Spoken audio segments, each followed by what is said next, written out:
It is your destiny. Voicing. Oh, nice! It just crashed again. Yee. Rip. Fun times. Okay, let's hope it doesn't crash again. If it crashes again, we riot. If it happens again, we move do on. indeed riot. Hey, we're 3 episodes in now. Make progress. Hooray. Hooray! Oh yeah, 'cause we solved Cosmos. Yeah. Yep. Glancing over my records of the late last century, I am faced by the events of a certain bitter winter. Oh, really? A murder in a carriage as it sped through dense London fog in the dead of night. Oh my. Though the victim and the perpetrator were the only ones inside, there were multiple witnesses to the crime itself. However, none could have imagined at the time that such a seemingly obvious case as this would end in such a horrendous manner. Oh no! My friend, Mr. Herlock Sholmes, once said of the incident, "I believe that perhaps that case was indeed the prelude. The beginning of a long concerto that impressive Japanese student and I were to play together."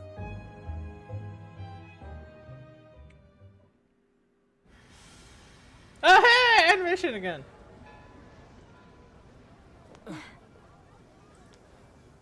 Oh, look at him! Is this really just a railway station? Railway station or not, I've never seen such an enormous building before. And look at all the steam locomotives. This country is incredible. Oh, it's the middle of winter. Nice.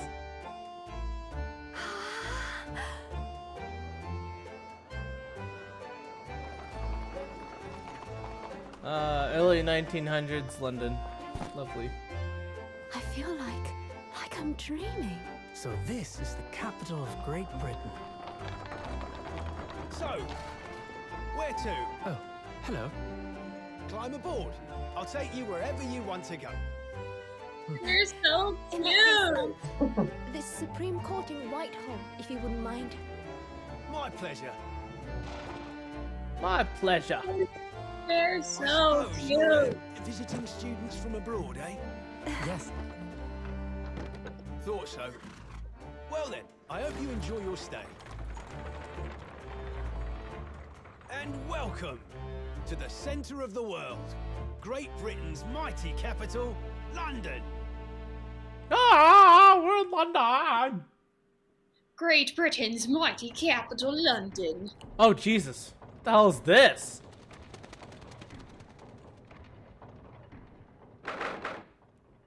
Oh god, this room looks so cool. Oh, God. this is awesome! Yay, Susanna! I'm just like a sucker for like giant clockwork. I know that. Oh no! Give me giant clockwork! It only means one thing. The doctor has returned! Joking. Is it bad when you guys said clockwork? My mind immediately went to Sly. Like, yeah. My mind was just like, ah yes. Ah yes, a giant clock. Ah yes, a Wow. giant mechanical bird with that's been alive for thousands of centuries. Wow, what an It's incredible all place!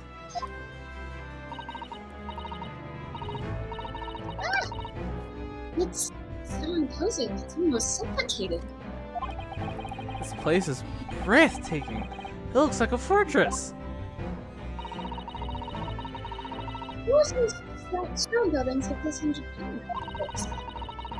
But they've only been built in a short decades since we opened our borders to the world. An authentic example of like this has quite a different impact when to agree.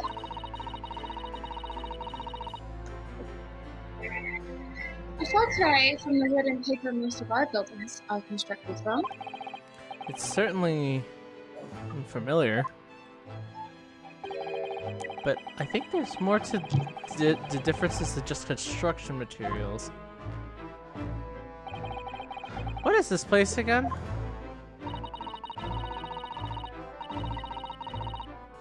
This is the Lord Chief Justice's office in Naruhodo-san in the Supreme Court of Great Britain. Lord Chief Justice. We had instructions for a here at the time, if circumstances were different. We were supposed to let the Lord Chief Justice know that we had arrived in Japan. But Kazuma can't. No. So instead, we are here in a different. He's authorized to report the news of Cosmos. Yes. And having delivered his official message, an envoy's duty is done. So we'd have to return to Japan. If you want to remain here in Great Britain, I have to take Kazuma's place as the law student selected for the study tour. yes, which means you need the requisite qualifications as a lawyer. Which is what I've been studying for. Here in Great Britain, it is the Lord Chief Justice who appoints lawyers. Mulan, do you mind? I'm trying to be here. I don't need you in my lap. So that's the second reason why we're here, to have you officially recognized as a lawyer. It is the only way that we'll be able to remain here in London. I hope I'm up to scratch. Ah, Kyle! This is for you. Alright. I'm not sure to play him. Ah, good morning. Sorry to keep you. Oh, this asshole. Hey! I just met him. Calm down, okay? Oh. I trust you aren't too exhausted after your long voyage from Japan. Seems I'm 1 hour, 12 minutes, and 47 seconds late. My apologies. Oh, no. Don't mention it. You've never been happier when we're standing around with nothing much to do. How fortunate. So, introductions. I am Nail Strongheart, Lord Chief Justice of the British Empire. Ugh, I feel like I'm a little mouse under an elephant's foot. Come on, Mr. Naruhodo. Don't be a mouse. Oh, it's an honor to meet you, Lord Chief Justice Strongheart. I'm Ryunosuke Naruhodo from the Empire of Japan.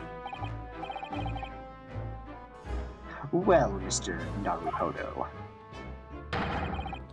Welcome to London, the capital of our glorious British Empire. Yes, thank you. Susato, I think I said that right? This guy's honestly kind of intimidating. He is. He's kind of a bitch.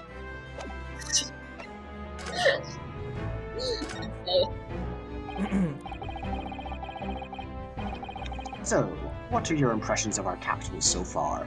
How do you like London? Help! I've been so nervous ever since I got here that I can't remember a single thing about the city. It's simply splendid, isn't it, Mr. Naruhodo? Oh? We had a wonderful view of some of the winding streets from the carriage on our way here from the station. Everything's so impressive and grand. I must say, I'm almost lost for words. I'm glad to hear you like it. The city boasts tramways, piped water and gas, even cables supplying electricity. We spearhead every revolutionary new technology in the world. Every visitor to London is astounded. You spearhead electricity, yet you're using candles right over behind you. We never Come said we were on. smart. yes! Astounded is the word. Thanks for saving me there, Sasanta-san. Everyone seems so jolly and full of vigor. Yes. There's much excitement about the upcoming great exhibition you'll be hosting here in London. Great exhibition. Cultural and technological achievements from around the globe are to be exhibited here in our great city. It will be the greatest spectacle of its kind in history, and will make Paris's World Fair look like a toy shop. Gosh, I can hardly imagine how magnificent it's going to be. Great Britain's capital city is nothing but magnificent. London is the center of the modern world. Even if you do say so yourself.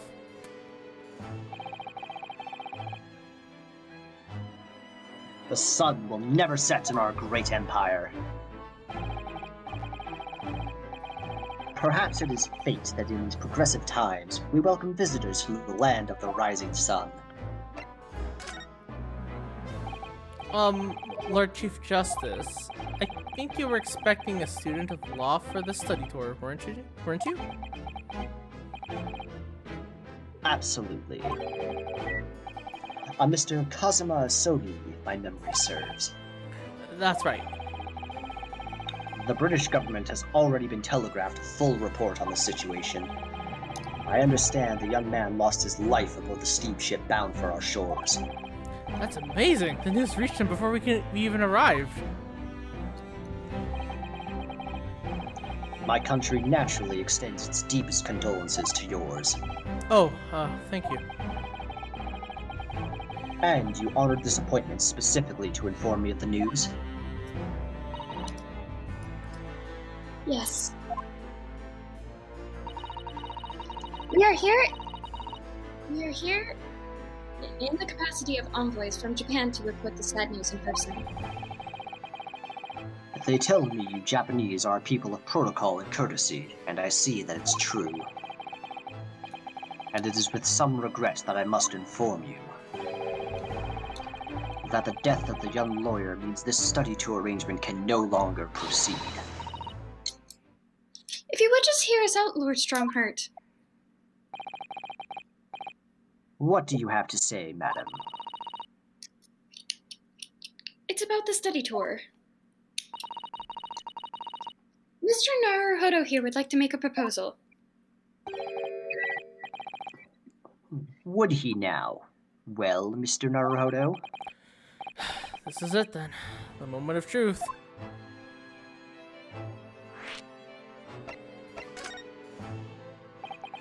The thing is, Lord Justice, Lord Strongheart, I was wondering if perhaps you could consider allowing the study tour to go ahead.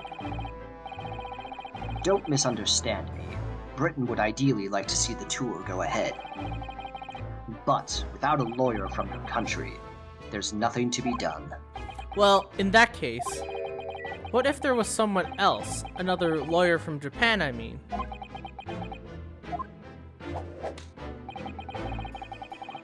Is there something I don't know?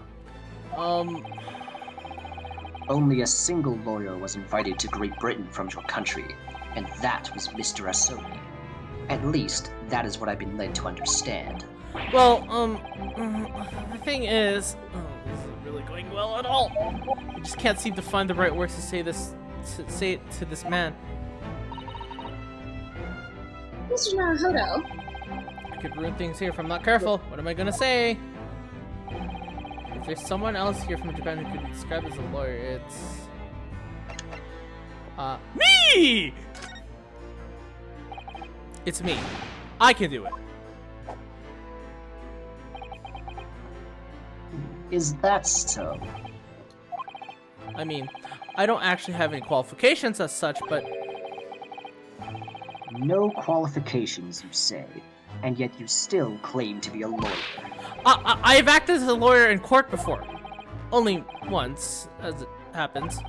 And I had Kazuma to help me, and I was the one accused, but glossing over the details. I've been spending every spare moment on the journey here to Great Britain studying. I've learned all about British law and court proceedings while I was aboard the SS Buria. The voyage from Japan is some 50 days, I believe. Not what you might call a full education. To become a qualified lawyer here in Britain, not only do you need a university degree in law, you must also complete several years of training. I realize it's far too short a period of time, but I can't just go back to Japan. Kazuma, Mr. Sogi's journey had only just begun. Coming here on the study tour was all he thought about. I have to carry on and do everything as he planned to do. I know it must sound like I have an overly inflated opinion of myself, but I would do anything to prove that I would have what it takes. Any test you care to set me. Just one chance. That's all I'm asking for. Please! 31 seconds. Sorry? Your opening statement there, Mr. Naruhodo. It was 31 seconds long. Not too brief, not too protracted. A perfectly judged appeal, I would say. Which is a skill that would stand you in good stead as a lawyer. Oh, thanks. So, you're going to put those words to trial, are you? Well, I'm all for entertainment. Huh? But let me ask you one thing first, sir. Yes?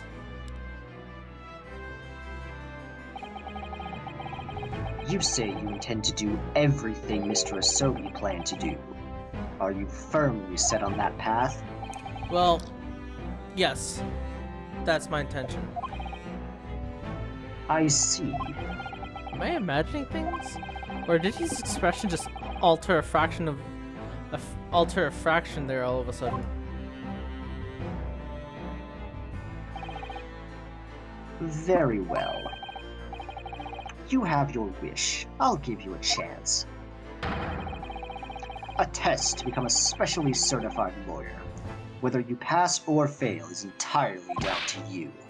Really? So, what form will the test take exactly? Tell me, Mr. Naruhodo, what do you consider the role of a lawyer to be? Well, defending people, of course. Well said. So, let's have you defend someone. Huh? Ooh! Your timing is perfect, in fact. There's an apt trial about to begin later today.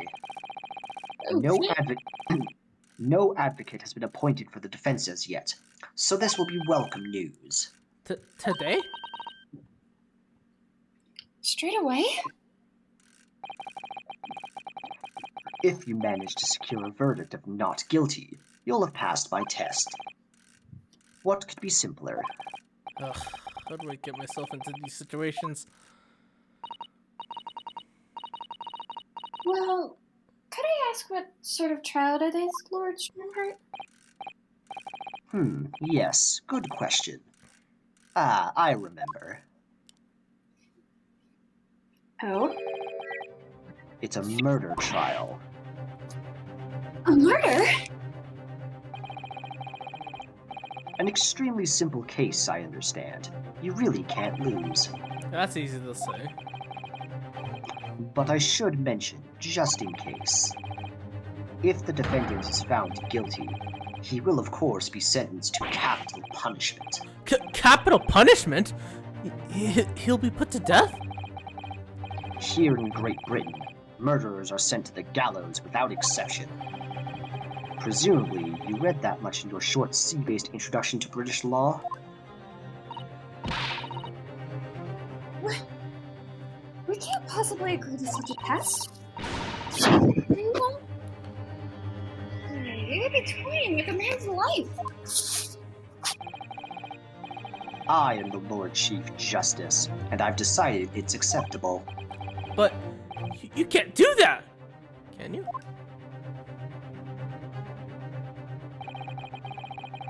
There's no need to overcomplicate this. All you have to do is ensure that you don't lose. So the defendant may live or die, depending on how well I perform in court. If I lose, he'll be hanged. Mr. Naruhodo, you've come to me claiming to be a lawyer. If you want me to take you seriously, you need to prove you're willing to do a lawyer's job. And you say you intend to see through the will of your compatriot, Mr. Asogi. I would like to understand just how far you're willing to go in order to make that happen. He's testing my resolve. What's the matter? You've fallen silent. I'm sorry, but time is pressing. The trial begins shortly. Wait, what? I didn't answer from you now.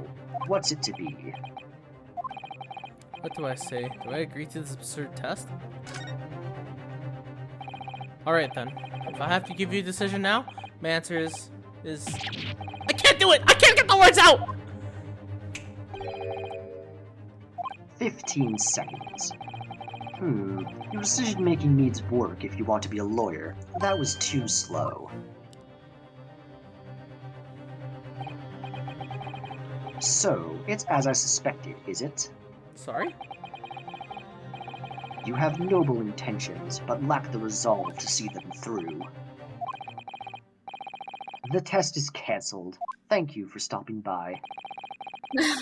Go and acquire your ticket for passage back to the east tomorrow. This conversation is over. Yes, Lord Strongheart. Thank you for offering me a chance. Mr. Naruhodo. I'm sorry, Miss Sasato, but what could I do? Alright, I understand. You do? It's not an easy decision to choose whether to defend a man in these circumstances. But resolve has absolutely nothing to do with it. What are you trying to say, madam? I think what Miss Sasato means is that no matter how badly I'd like to be recognized as a lawyer and stay here in Great Britain, to risk another man's life by treating his one and only chance to trial so trivially would be utterly unforgivable, and I feel exactly the same way. I'm sure the defendant won't see this trial as a test, as some kind of experiment. A lawyer may fight for his clients in court day after day, but for each one of those clients, the particular day they stand in the dock may be the only chance they have to fight to prove their innocence. No, I was wrong. I'm not qualified to do that job yet. I'm sorry for wasting your precious time, Lord Chief Justice.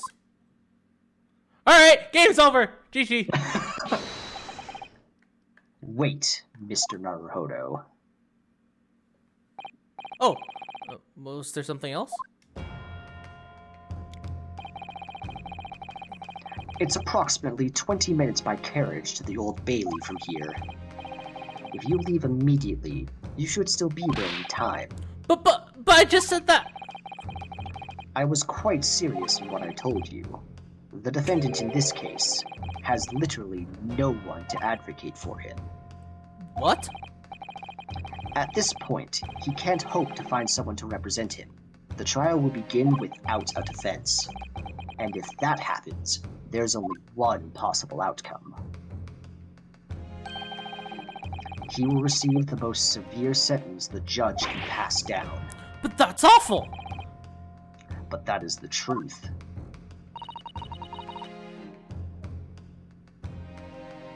Why does it have to be like this? Please don't expect an answer to every question. The cold, hard truth of the matter is that there is only one person now with a chance to save this man from a very miserable end. And that is you. I'm really his only hope? So, what do you say now, madam?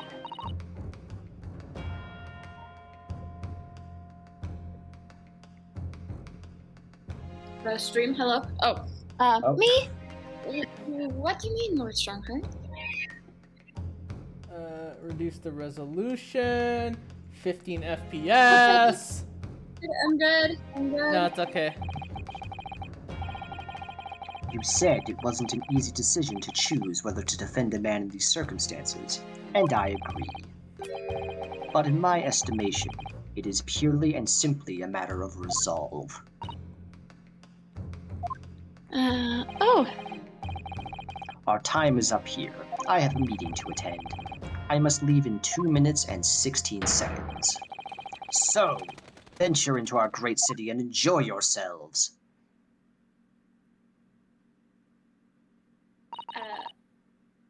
Thanks. He's gone. Not exactly a happy send-off. The Old Bailey.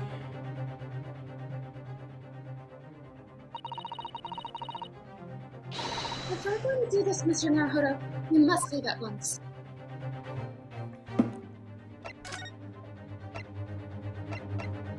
Do it, Mr. Naruhodo. Do it.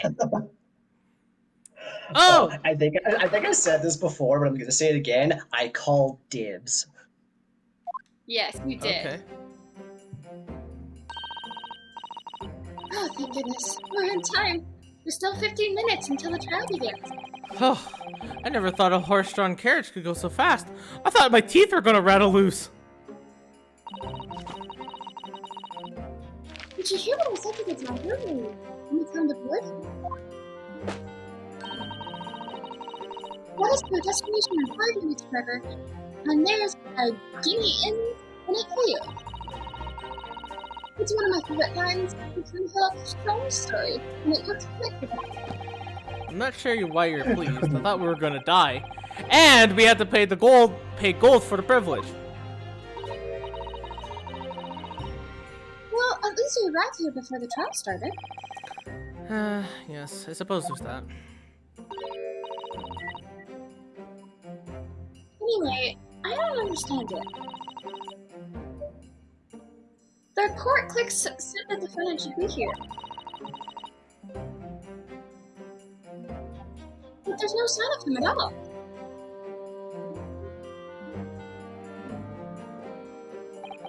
So, this is the Old Bailey. Even this room for the defendants to wait in this grand. Are you right, Mr. Naruhodo? I'm feeling tense. That's all. This place gives me the same sense of foreboding I remember from the Supreme Court in Japan. An oppressive air, almost as if the building itself was going to crush whoever is about to be sentenced. It feels like only yesterday that I wasn't the one about to be crushed. Yes. Whoever the man you're confused with, imagine he's feeling very alone at this moment. Hope you enjoyed my attempt at prologue, because this is going to be so much worse. Okay, here it comes. Madam, sir. Ah, nice.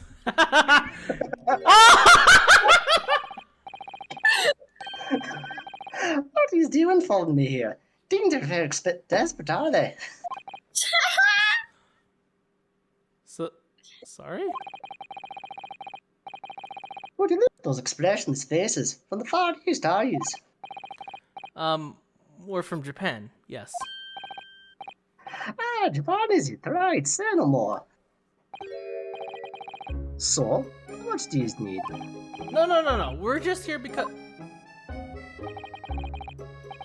No need to explain, fella. I didn't myself so have. No place to go, nothing to eat, barely a penny to your name. All in a strange, faraway land.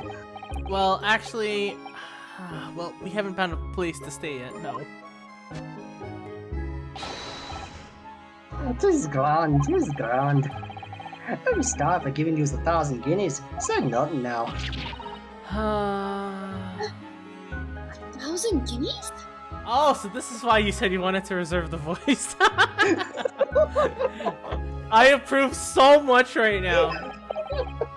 It sounds like a really bad impression of Jacksepticeye, and I'm living. It does. Top of the morning to you, fellas. My name is Jacksepticeye. Good morning to you, lady. My name is Jacksepticeye, and look! Top of the morning to you, laddies. Please. Anyway.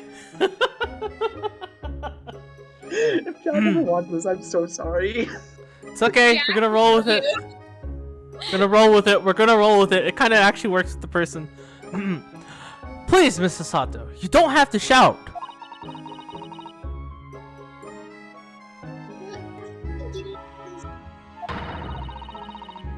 It's enough to build an entire mountain in the most prestigious area of Tokyo. What? There's nothing to me at all. I've been sure to have sufficient funds to weather a rainy day, you see. I've enough wealth to buy a city of London 2 or 3 times over. Could that much rain even fall one day? Well, even so, we can possibly accept a large sum of money.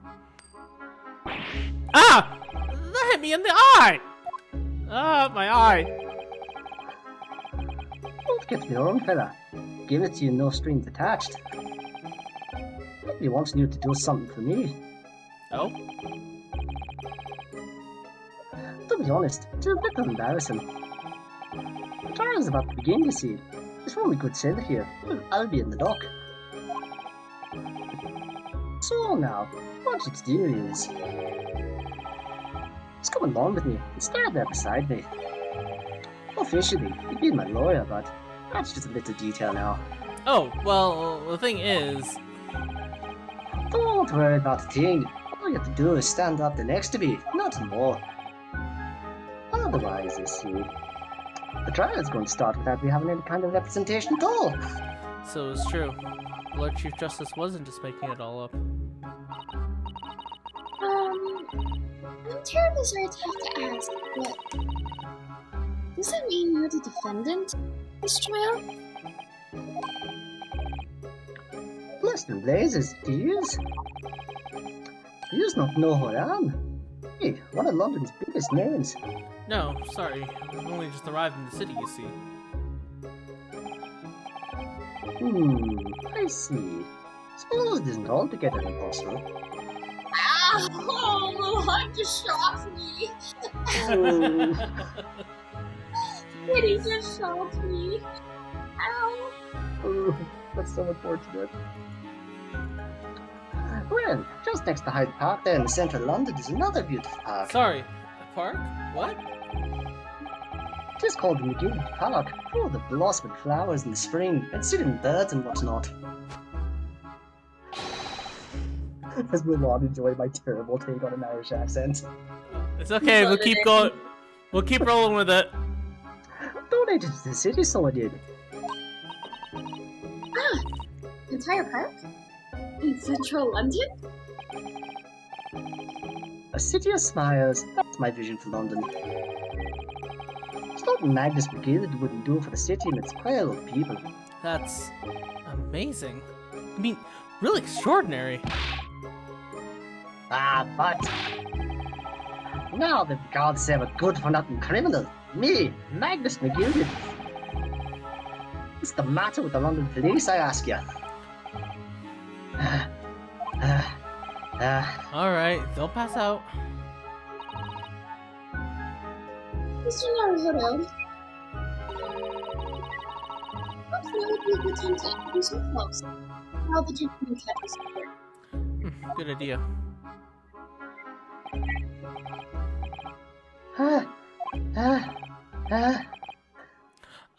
Mr. McGilded. McGilded? Yeah, Mr. McGilded. The thing is, we're actually here in London to study British law. We're law students on a study tour from Japan, you see. So if you don't have a lawyer for the trial yet, and you'd be happy to put yourselves in your hands, all I'm saying is, What was that to say, you daft idiot? I've given you 1,000 guineas to stand up there next to me, haven't I? yes, but I wasn't really offering to stand up there next to you.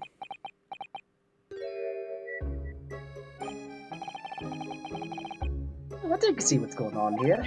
Sorry? I don't know what you're thinking. There's chance of a fella claims to have more money than the Queen.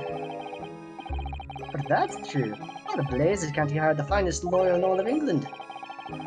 Because he did it. The only explanation. Well, Well...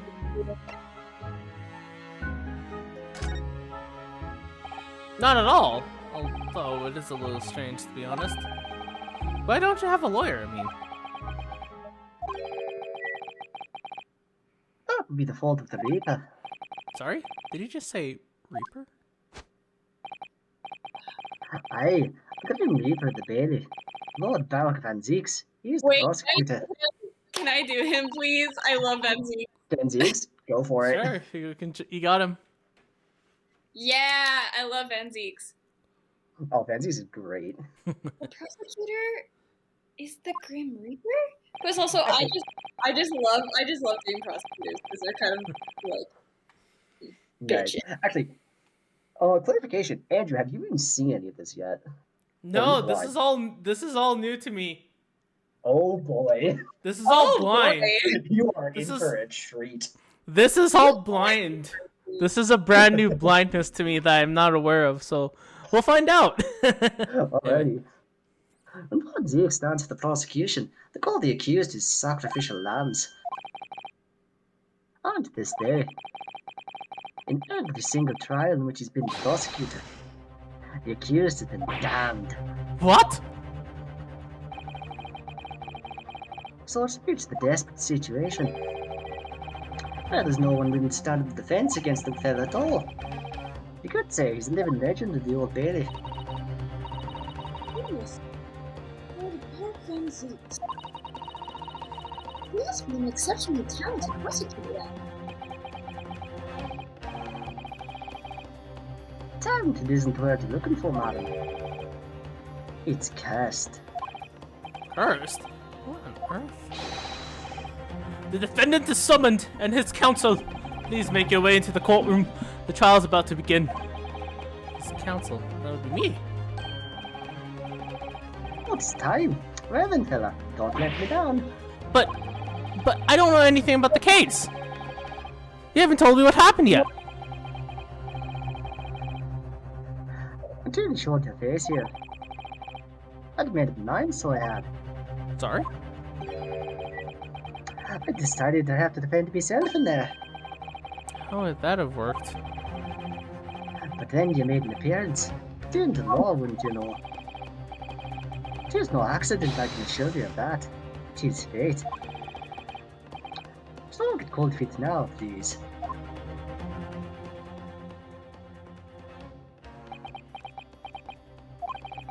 I literally know nothing about the case, or about this man who stands accused. In fact, the only thing I do know is that I can't just turn my back on him. Sorry, I don't think that was the right voice for that. Mr. Naruhodo, The man has no one. He'll have to stand alone in that courtroom, armed with nothing to defend himself. Yes, something that Kazuo would never allow that. Something that Kazuo would never have allowed to happen. Counsel for the defense, what you doing? If you're late for the start of the trial, you'll lose your right to stand. I'll be right there.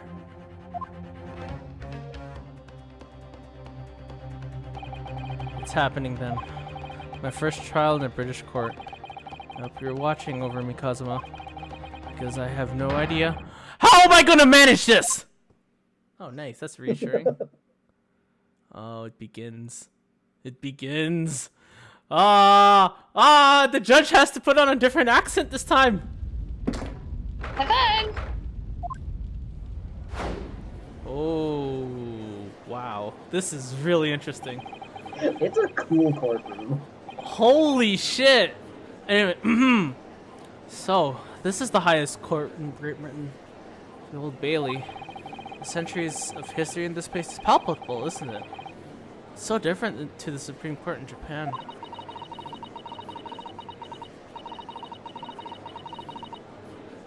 it was both imposing and serene at the same time.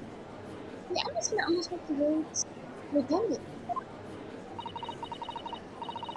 Whatever they conclude, determining a person's guilt or innocence is always a solemn affair. May I say something, Mr. Naruhodo? Oh, yes, what?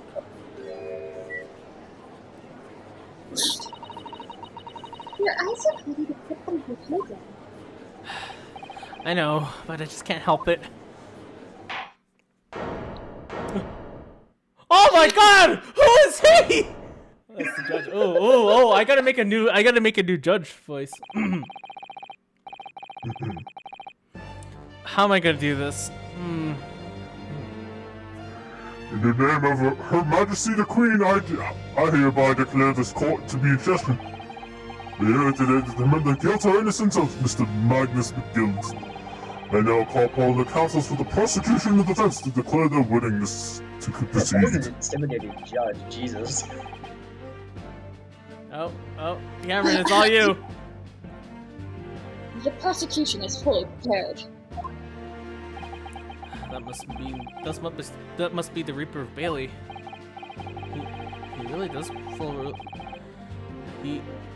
does look fully prepared to dispatch his next poor victim to the underworld. Counsel for the defense, you appear to be Eastern. Do you speak English? Yes, of course. Sorry. But he asked if the defense was ready, and I couldn't be further from ready if I tried.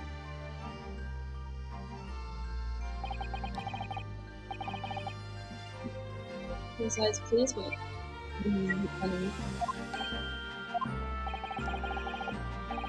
The shrouds are through with birds. Yes, reputation. They run wild, meaning to phantom race.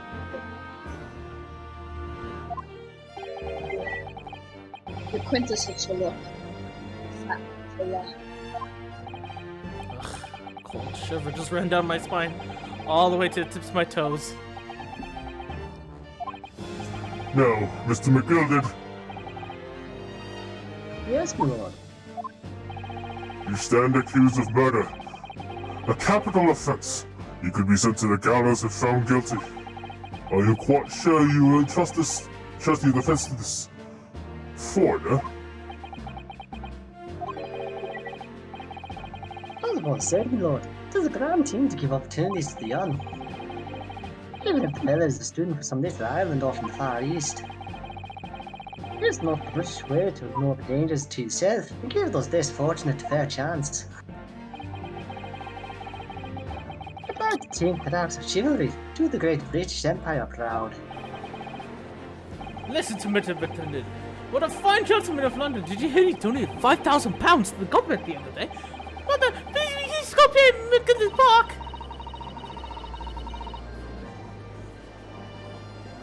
It seems as though everyone in the public gallery is firmly behind Mr. McGilbert. That's definitely welcome news. And he certainly has a way with words. I'm surprised he couldn't convince anyone to defend him. Eloquently put, Mr. Gilded. A most laudable sentiments. Now, ladies and gentlemen of the jury, I'm sure I need hardly to remind you that you 6 members of the public have been selected for your impartiality. Are you ready to proceed? Yes, my lord! If I'm tasked to send the rottenness to the gallows where they belong, I'm more than ready. At the manor, his lordship always says we should dispose of the rubbish promptly. Naturally, I agree. Any criminals here will soon be wishing they never set eyes on me.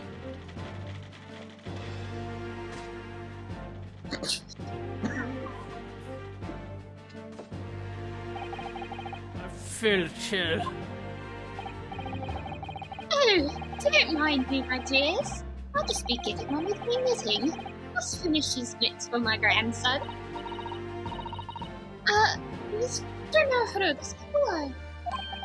The jury, yes. It's something we don't have in Japan yet. That's right. I've only ever read about it. But here in Great Britain, the final verdict as depends on the opinions of the 6 jurors. The judge passes a sentence according to law, but the jurors determine guilt based on consent. So the defendant is ultimately judged from 2 completely different points of view. How exactly did the jurors give their verdict? That I don't know, but I I'm sure it'll become clear as to well. Yes. Prosecutor Van Sykes, My lord. it's been a number of years since we last seen you here in the courtroom. I think you renounced your fame. I'm known as the Reaper of the Daily World. Infamy rather than fame, I would say. But yes, 5 years have passed since I last spread my wings in this capacity. So, what brings you back? Is there a change of circumstances to which the court should be aware?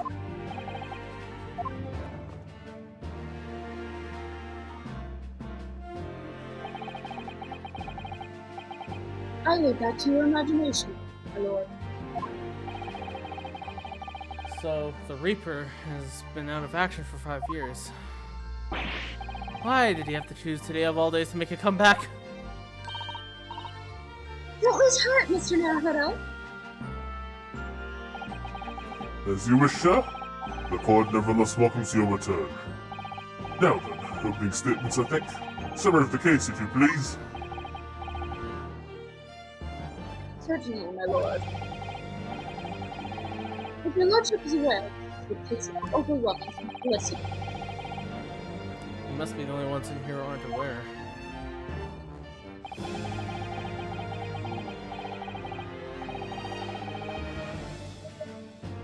The incident took place in the late evening, 3 days past. The hour was some minutes after 10.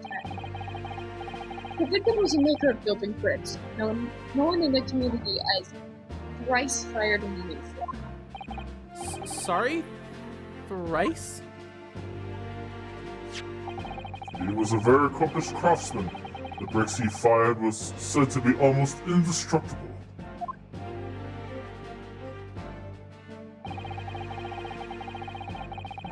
The victim's corpse was discovered in an omnibus in service of the streets of London at the time. A dagger that had been thrust into the victim's abdomen is believed to be the ultimate cause of death. Here is the autopsy report from the investigating medical officer at Scotland Yard. Thank you, counsel. I shall accept that and the photograph as well. God, I love Benzie. He's such a douche. And one further item of evidence. The prosecution wishes to submit these as well. And these are... A good lord! Is that blood, counsel? Yes, my lord. Seized by a policeman who arrived at the scene. These gore-soaked gloves were taken from the hand of the accused when he was arrested. What? Mr. McGillicud's gloves had blood in them?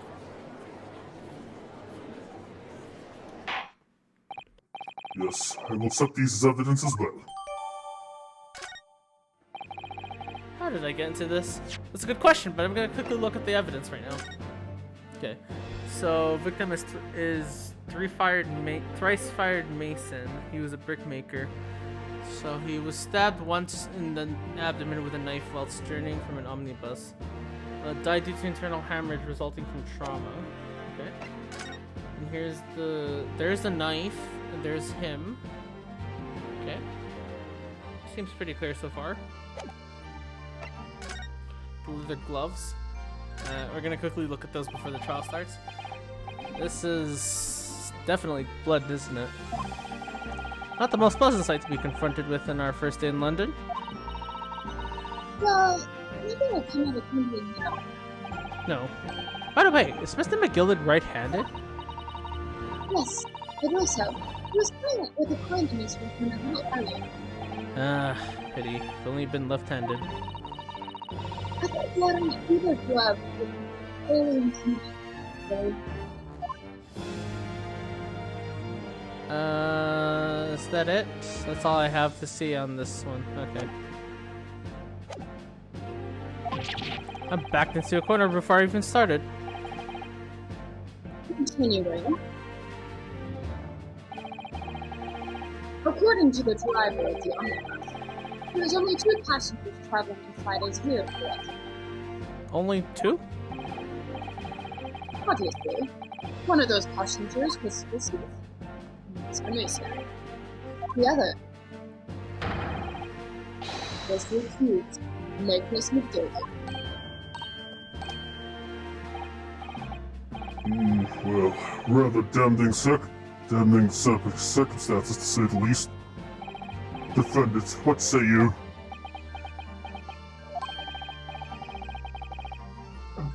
Well, of course, I have no recollection of such a thing. Mr. McGilden! To be sure, I rode the omnibus that evening. But now that I'm in the carriage, taken with a fierce tiredness, I always succumb to it. Are you claiming to have been asleep? Tis the motion of the carriage, my lord. Boots and so it is, and I opened the eyes again. It was a desperate sight before me. Only of a man I've never laid eyes on before in my life. Now I ask you, what good-hearted soul wouldn't rush to help a fellow bleeding from his stomach? I wasn't about to start wearing them rubber gloves now, was I? I reached out to give the man a hand. So, the blood got into his glove then, after the man had been killed. Unfortunately, that statement of the driver is only the beginning. What? That's not all of it? There were multiple witnesses. The precise moment at which the brickmaker was fatally stabbed. Interesting. So you gotta watch the jury for that. Order, order, order! When the killing took place, only the victim and the accused were inside the carriage. And there were witnesses to the crime. This is not just a case of compelling evidence. It's the nail in the coffin for the accused. Rhino's face, man, looks so concerned. He's like, oh shit! Thank you, counsel. The circumstances of the crime have been made quite clear. I think we'll hear the testimony from these witnesses first of all. Your wish is my command. Bailiff, bring the witnesses in at once. Oh god, we have to do multiple people now. God damn! Yep. Oh no, there's 3 people on the stand! Oh my god, this game has gotten... My brain cannot handle this anymore.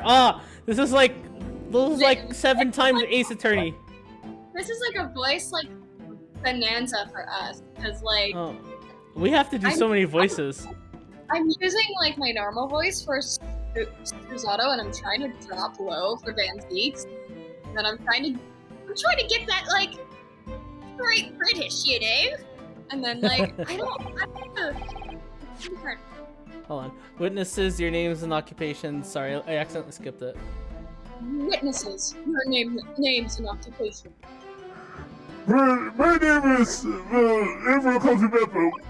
I drafted on an omnibus on the East End.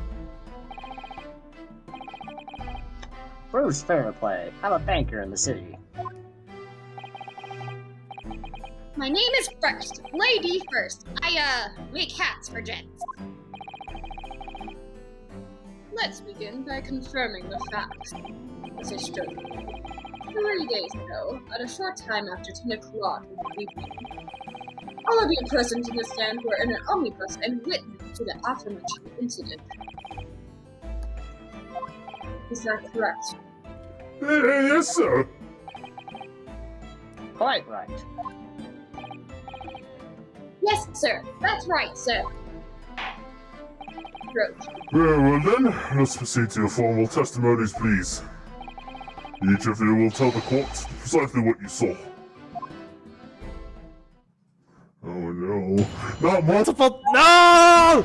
No! My brain is not ready for this! I can only do one person at a time. Now you're throwing 3 people at once. Alright, let's do this. Hey, I'm doing Suzato Van Zeeks, a juror, actually 2 jurors, 3 jurors, and Oh god. one of Okay, them. okay, alright. Well, We're all in this boat together, bud. alright, let's do it. All in this together. It was the last bus of the evening, so I had quite a few customers. I remember it well. The victim and the man accused of killing him were sat next to each other inside the bus. Then, out of the blue, the accused just reached over and plunged a knife right into his guts. That's right. He stabbed him. I screamed, I did. Couldn't help it. As soon as I heard the scream, I stopped the bus, my bus, and then I saw it too. Ambiguous testimony, I must say. Exactly, my lord. Oh, sorry, I meant unambiguous. These men witnessed the incident in the omnibus with their own eyes. I'd like to ask a question, if I may. Yes, counsel? Well, this testimony makes absolutely no sense to me whatsoever. Why not? Well, the incident took place inside a moving carriage, didn't it? As has been clearly stated from the outset, yes. Well, in that case, how could those two witnesses possibly have seen what had happened? There's no way that they could have seen the inside of the moving carriage.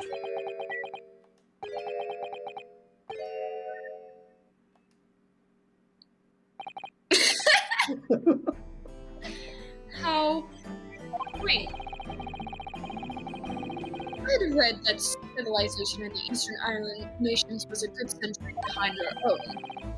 But you're hearing whether yourself. Are you really so ignorant about our omnibuses? Huh? Tell me, maybe friend. Have you ever traveled in an omnibus? Well, no. We only arrived in London this morning. No matter. I've arranged for all of us to prove for ourselves the actual scene of the crime, that is. But what do you mean? The actual scene? How? A carriage is designed to be moved, after all.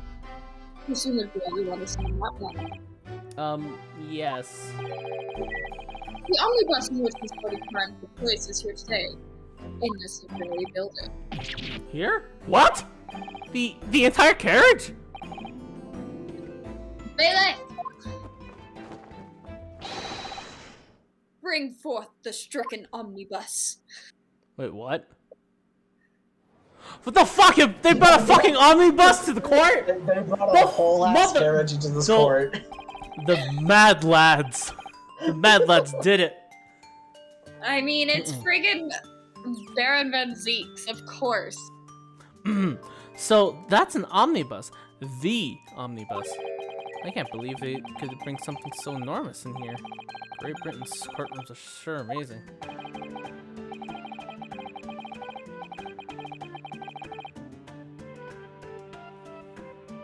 As you can see, the omnibus is pulled by two horses to carry up to 8 passengers.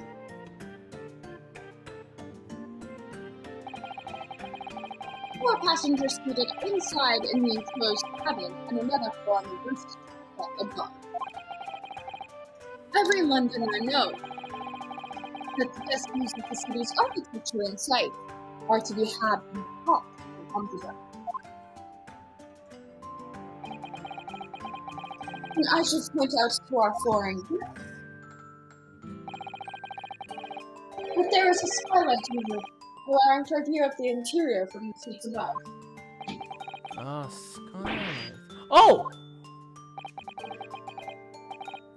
The penny drops at the last, These two gentlemen were occupying the rooftop seats on the omnibus when this murder took place. This is how they came to witness the great incident. Through the skylight. Ugh, that does make perfect sense. The council, this is a first.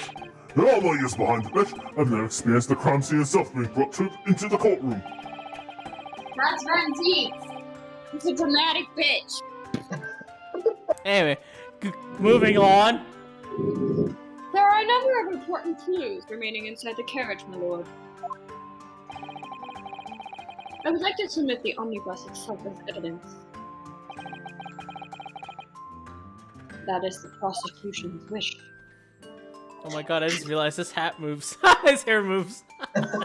His fucking wig. Very well, I see no reason why not. This omnibus is hereby formally accepted as evidence. Yes, we took a Fucking cart, a freaking wagon, and we brought it into court. I can't believe it. The entire crime scene entered as evidence. Yes! Great Britain is simply extraordinary. Wait, that means I can actually see the. Oh my god, I can actually fucking see it! Holy shit! Yeah. Oh my god. Okay. Alright, let's go investigate quickly. Oh, this is the back of the omnibus. Oh, you must have a wonderful view of the London streets from up here. So people sit here all the way top in the bitter winter nights with the cold air rushing past them? And they have to pay money to do so? I can't imagine how cold it must feel. That just made me think of something horrible. Can you imagine being dragged around the city in the freezing cold as a punishment? Perhaps that is the real price you pay to stay out late. Oh my god, can you open the door? Oh. Well, let's open the door and go inside, shall we? Ugh. The scene of a murder. It's horrible. Oh, it's so cool!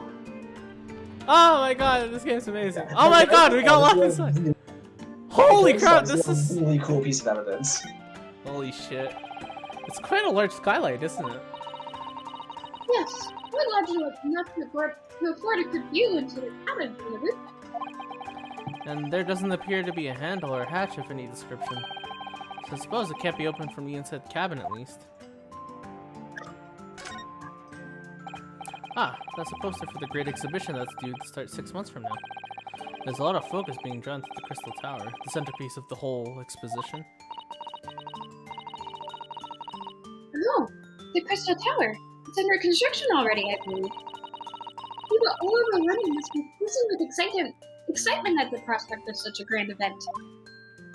That totally does not look like the Eiffel Tower in any way whatsoever.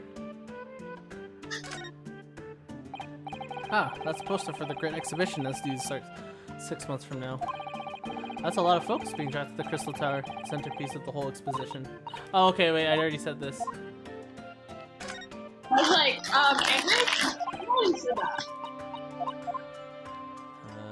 Okay, calm down. Oh, here you go.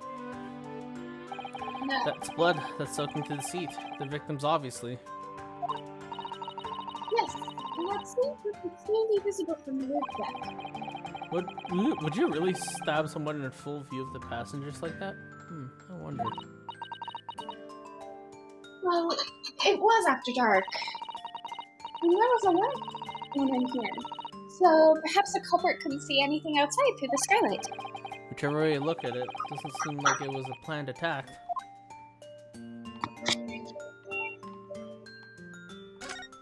Exit the carriage! Did you see enough? Let's step outside them. Whee! Ah! Oh, interesting.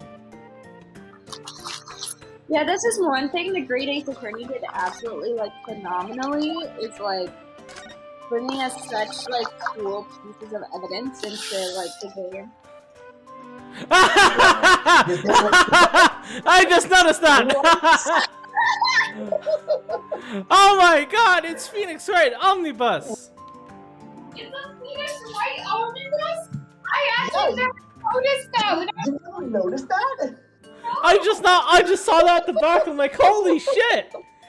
I didn't became it. when I was first looking at it. Oh, I was playing. Oh my god, that's amazing. That's amazing. Yep, they gave the nod. Fuck, Phoenix is now an omnibus. Wow. How the times have. Yeah. Christ, man, that's amazing. That's funny. Phoenix Wright Ace Omnibus. Okay. I could help myself a lot by giving the omnibus a thorough examination, seeing as it's here. I did already. Let us continue with the proceedings then. Your cross-examination, counsel.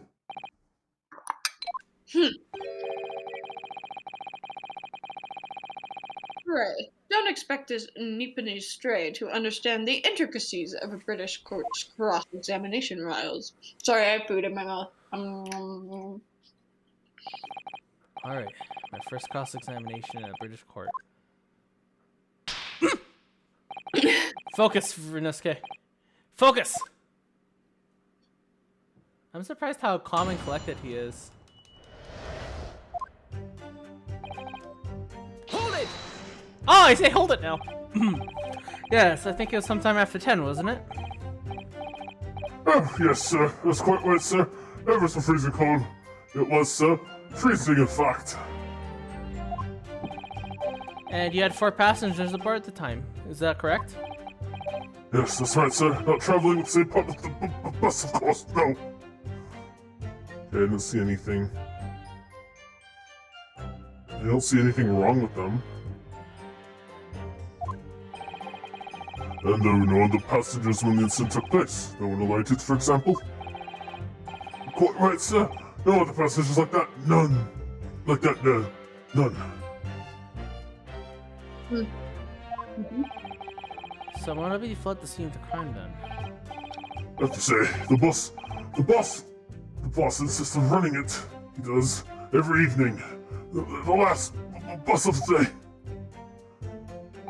But I do wonder sometimes it's altogether worthwhile. Yes, sorry to say. What do you mean by that? Well, with it being so cold and everything, and making 20 pence on the run, you see. Yes, I spend that much time at the pub on the way home, just trying to warm up again. God, It's so weird. It's like now I actually have to check these 2 people before continuing every time. Okay, this is a bit interesting because like with the cross examinations, I'm not just staring at the person. No, every time I actually have to stop every time I press and actually kind of look at the other people just to confirm they're not doing anything suspicious, which is interesting. Anyway, Honestly, I love what this game has like done because I know it's something. Because like yes, the original Phoenix Wrights were fun, but the fact that you're able to have like a jury and to have multiple witnesses at a time just makes gameplay that much more challenging, and I love it. I know. I like, really hope they add this for the next games. Like Phoenix Wright was very like straightforward. Like you always had like a couple witnesses, but they were never on the stand at the same time, and like it gave you like a pre kind of thing before about the crime, so you kind of knew what was going on. Meanwhile, with this, you are going full on fucking blind on everything. Yeah. I know. Well, it makes the trials a lot more like dynamic too, because there's so many other things going on. Yeah. Yeah.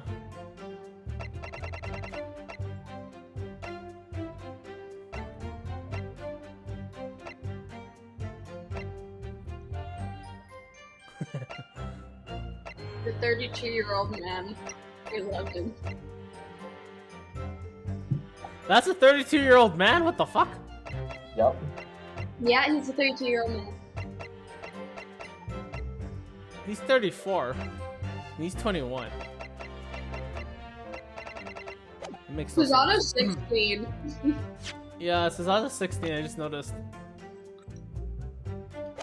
Anyway. And you saw them through the carriage at through the skylight of the roof of the carriage. Oh, that's right. When you set up on the top deck, the window's right there at your feet. Oh, thank you, game. Something I already saw. There was a lamp on the inside, so I had a pretty good view. The 2 of them were wearing hats, and I couldn't exactly make out their faces. But there's not a shred of doubt in my mind that it was Mr. McGilded. How can you be so sure? Well, how can I put it politely?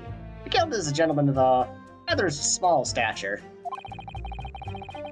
I couldn't have mistaken him for anyone else.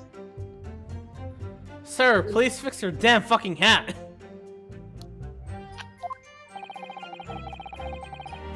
Let's not forget that when the vehicle came to a halt, the only people inside the closed cabin were the deceased Mr. Mason and Mr. McCordle. There's no room for doubt here. Ugh, I really wish there was.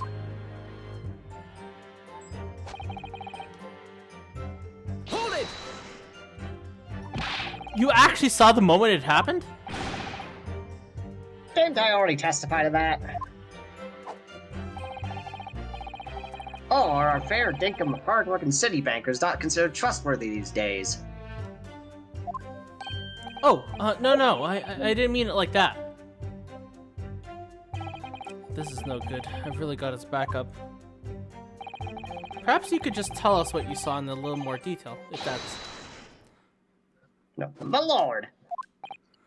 Juror number 3, what is the meaning of this? My mind is made up, my lord. Completely and utterly made up. Made up about what? I don't like the stinking rich. Never have. They're always up to something or other that they shouldn't be. Every one of them. And that little leprechaun of a man is no exception. Well, he can't fool me. What the fuck? Well, Oh! Oh, what the fuck? yep. There's no point wasting time listening to any more of this. It's my opinion on the matter anyway. Hold it! That's precisely what I was about to say. As the foreman of the jury, it is my duty to set a good example to my fellow jurors.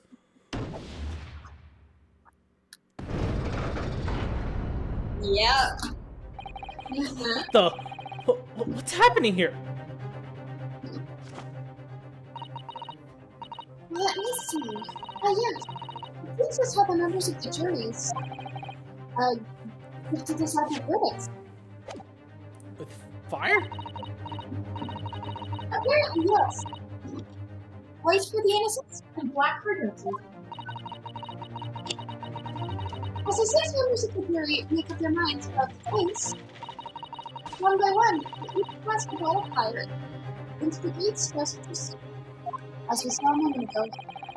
So Oh, sorry. So if those enormous scales fall completely into the black side, does that mean...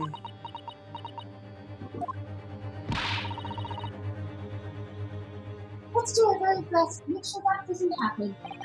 Ugh, I'm even more worried than I was before. Very well, the court acknowledges the change in the jury's stance. Counsel for the defense, please continue with the cross-examination. This is a nightmare. Holy crap, I didn't realize they could just interrupt the thing halfway through and make your decision.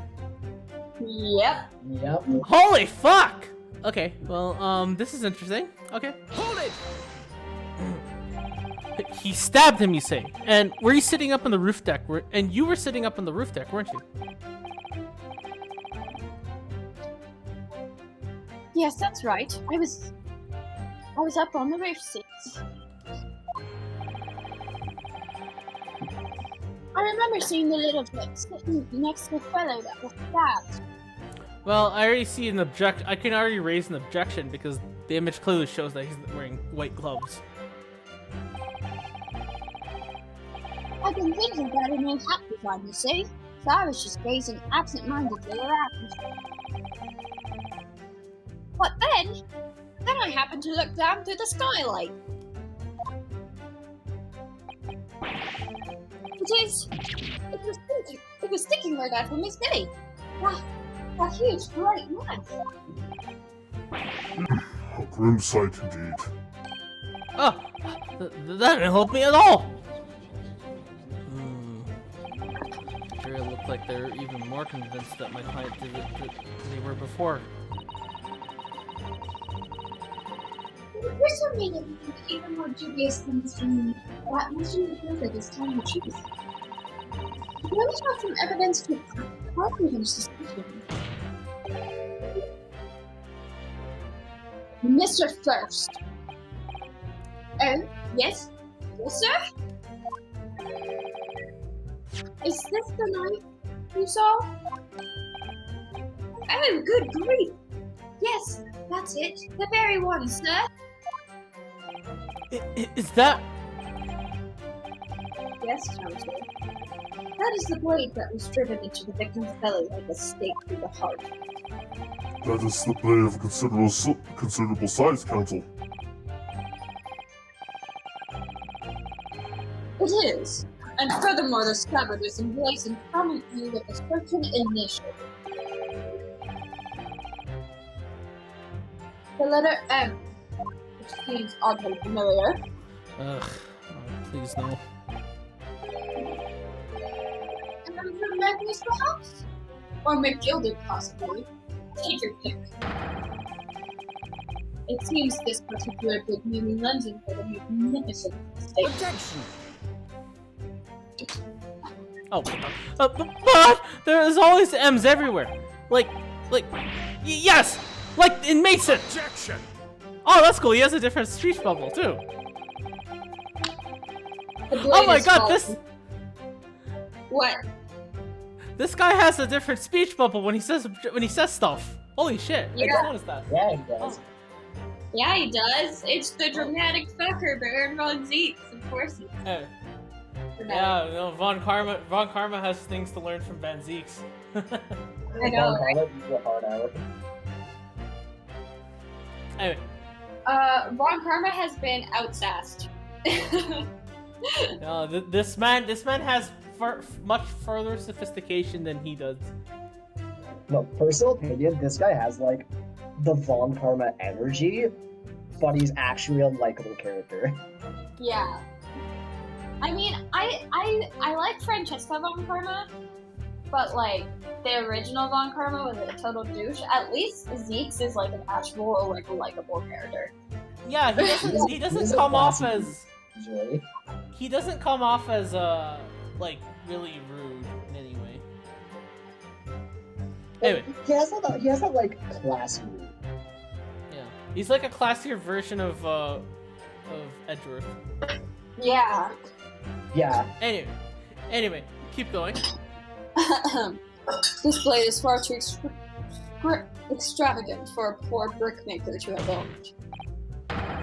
No. This weapon of murder almost certainly belongs to the accused. Not conclusive, but certainly compelling, Counsel.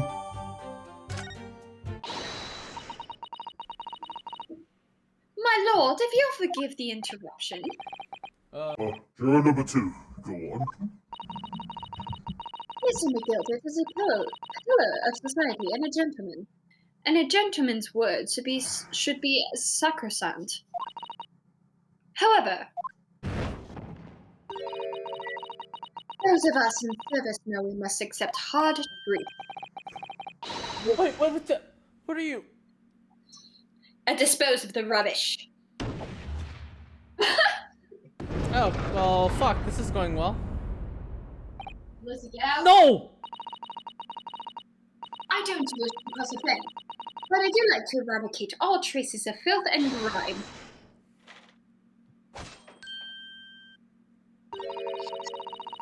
I have painstakingly typed every word uttered here today and cross-referenced all the time.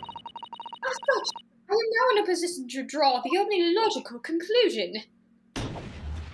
Oh shit! We are just screwed now. Not again. Let's go out of 6 jury members who proposed a guilty verdict. We've had it. Every time I press against these witnesses for more information, I just make the situation worse. Nevertheless, what we need more than anything at the moment is more information. I suppose I'll have to keep pressing the witnesses, knowing that more sparks may well fly. mustn't give up hope that we'll uncover something that will give us a way to fight back. But... Alright. I'll keep trying. I can't give up.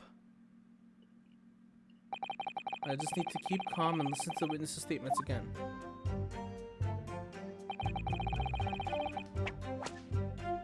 Hold it! What exactly did you see? Oh, well, sir, that was the passenger, sir. Yes, collapsed on the floor he was. And by the passenger, obviously, you are referring to the soldiers who is And the other passengers, the other passenger had the knife in his hand, like this. By the other passenger, obviously you are referring to the accused, Mr. Magnus McGilden. And then the punched on it like this, so stabbing the other passenger belly. What?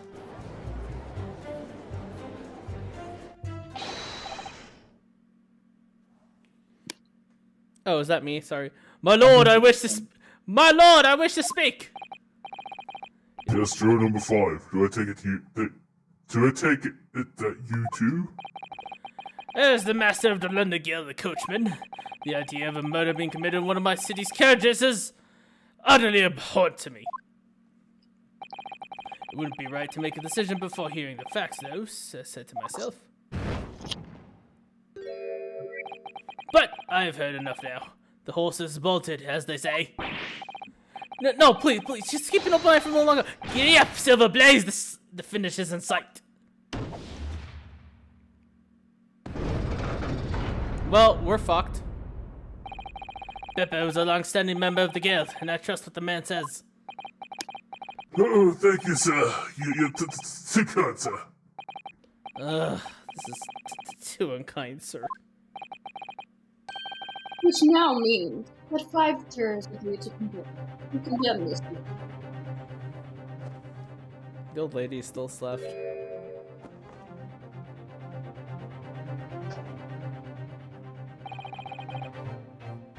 Madam Juror number 6. Yes, dear? What can I do for you?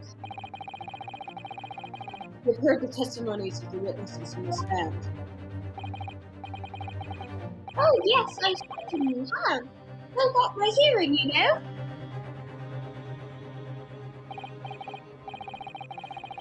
Then, pray tell, why are you judged to pronounce believing? Herbert. Oh, dear, the thing is, I'm a creature of habit, you know? I always go to the park around this time of night and put on a nice coat to get on with my meeting.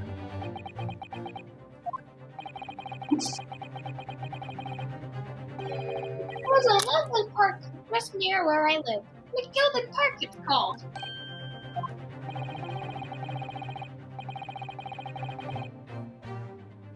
The gentleman donated it to the city, you know. Put a smile on Ludwig's face. I can't imagine such a fine gentleman would have had it in him to take another man's life. He's always doing wonderful things for the city. That's right. A man like him would stab someone, surely. Mother, may we go to the McKellar Public Library later and borrow some more books? How many Londoners live with their heads in the clouds? Do you people not know? What kind of man Magnus McGilden really is? What kind of man is he? The philanthropist, Magnus McGilden, has enough wealth to purchase the entire city he claims good values so highly. But where did all that wealth come from? Your client is a Shylock, sure, and one with the very darkest of souls. Sorry, What? can I just interrupt for a second to point out the music that's playing? Yeah. It's Holy so crap. classy. I know. Man, his theme is so good. His theme is so good. Honestly, like, I know I always say, like, as prosecutors, I love, like, Godot and Blackwell and Francesca, but Baron Von Zieks is so freaking high up on the prosecutor list because he is so good. Oh yeah, he's God. up. He's probably at least my top 3 for sure. Yeah, top 3 for sure. Like, I think he personally boots out Von Karma, like Francesca Von Karma for me. Because, like, no one could beat Godot or Black Bolt, but He comes damn close though. he is Yeah. so damn close. He's such a good prosecutor. Yeah. Anyway, Sorry, Edgeworth, you're probably like number 5 on the list. gotta quickly look at the knife for a second. That part is his shoe, isn't it? Are you alright, Mr. Narrator? Oh, sorry. Yes, I just don't really like blades. Oh. This always reminds me of the words of a man with a large katana slung from his face. That's not a blade. That's Kazuma's soul. Anyway, there's no sense in delaying it. Let's see what the blade looks like. Bloody. Ugh, that looks like a lot of blood. It really is blood. Vividly. Ugh, an Englishman's blood looks a lot like a Japanese man's blood. Did you think it wouldn't? Sorry, it's just that we've only just arrived here in Great Britain. I'm finding it a little hard to adjust. Yes, I do understand. The ornate letter M. Undeniably Mr. Magnus McGilden's initial. It's beautifully gilded too. It must be very valuable. Ah! What is it? Look at this M. If you turn it upside down, it becomes a W. This could change everything. A W. Yes, this is one of those, turnabout cases. I'm sure of it. Haha, I see what you did there. Not fun. I'm afraid I don't know at all. But what I am sure of is that this is an M. Oh. Well, the idea was quickly quashed. I mean, you know, Susato. It could be a W. Man, I'm already on like the losing edge of this. Not wonderful stuff. Maybe it's supposed to happen. Oh, you wanna answer this, lady? Oh, W Chris. McGilded lends money at extraordinary rates of interest, so his victims have no hope of repaying. When they default, he takes possession of everything they own. He's a vulture that preys on the weak. I've never heard any mention of that before. Your faculties haven't deserted you, I'm sure, madame. So has this thought not crossed your mind? Would a man wealthy enough to buy London in its entirety not have a carriage of his own? What plausible reason could this man have had to make use of a public omnibus service?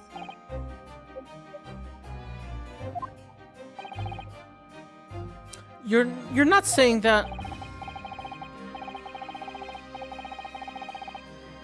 The victim, a poor brickmaker, has next to nothing to his name, save considerable financial liability. It will come as no surprise that his creditor was the accused, Magnus McGilbert. But let it also be known that the very day Mr. Mason was killed was the final repayment date for his debt. Good gracious. Oh, mate, don't mind my hair. The brickmaker was destitute. He had lost his house. He had not a shilling with which to repay his debts. And in the end, this pitiful soul had the very last thing he owned taken from him. His life.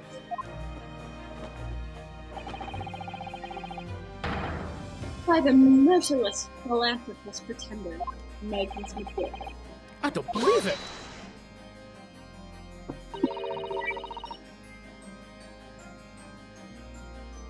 If I might add something briefly. Mrs. Sato. You claim that the victim has been lent money by Mr. McGilder. But where is the evidence to support the claim? Oh my god! It's grape juice. It's red grape juice.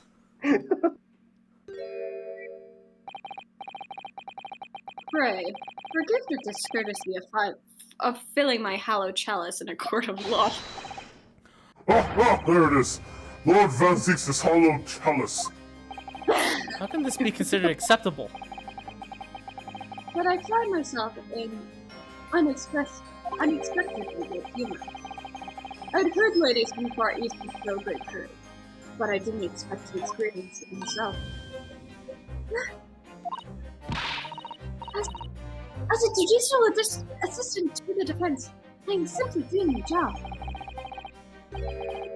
What a pity that your display of courage is in vain.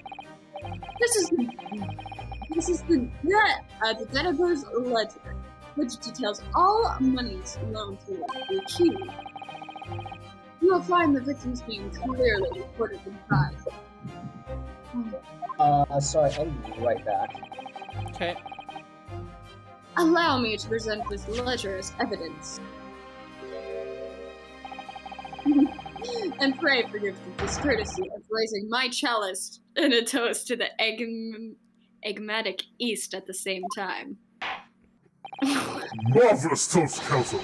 I will gladly accept this new evidence. Well, I fucked up. Oh. Yes, 20 guineas. The victim owed a considerable sum. Well, I'm gonna go quickly read that right now. This portfolio must contain all sorts of secrets of London's gentry. Oh dear. Do you really think we ought to look inside? Well, it's not as though we have any of London's gentry personally. It's not like we know any of them personally, is it? Apart from our great detective friend, perhaps. Actually, I wonder. I assure you, we will not find Mr. Sholmes' name inside. Well, let's see what we can find.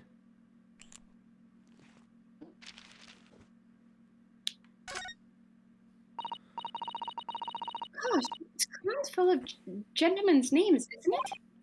Alright, sorry about that. It's alright. Well, I suppose they're probably not all gentlemen at all, are they? After all, not everyone in this country is well off.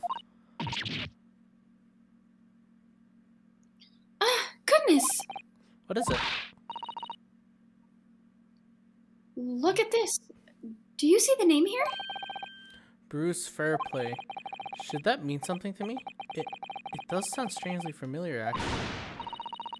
Bruce Fairplay, the witness testifying at this very moment. Oh, yes, of course, the banker! Why is his name here? Ah, he borrowed 20 guineas, didn't he? And look, the repayment date is fast approaching.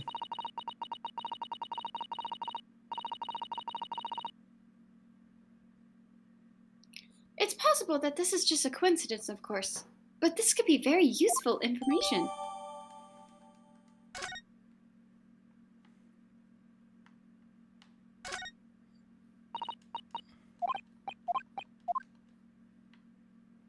Oh, can I not?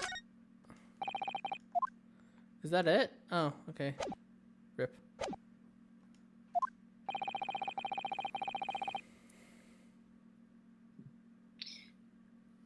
And the accused made quite certain he had ample recompenses. I can't speak. Well, it would seem I've had the wool pulled over my eyes. Regrettably, madam, that is the modus operandi of the accused. It's such a pretty little park, too. What a scoundrel. Oh, well, we failed, Rip. Well, maybe it's all for the best. Oh, well, wait a minute. Let's think about this a little more before. I don't stand for nonsense!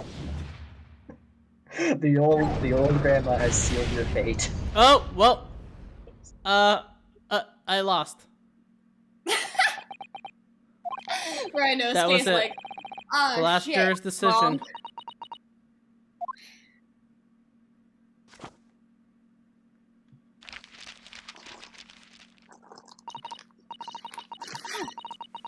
According to this Encyclopedia of British Law, when all members of the juries have concluded that the defendant is guilty, court proceedings are suspended, and the presiding judge will deliver the final verdict and sentence. That's what it said here. The final verdict. It's over then. Oh!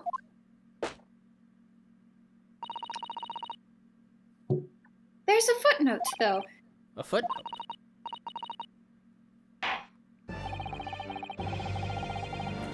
All 6 members of the jury are now in agreement in the case.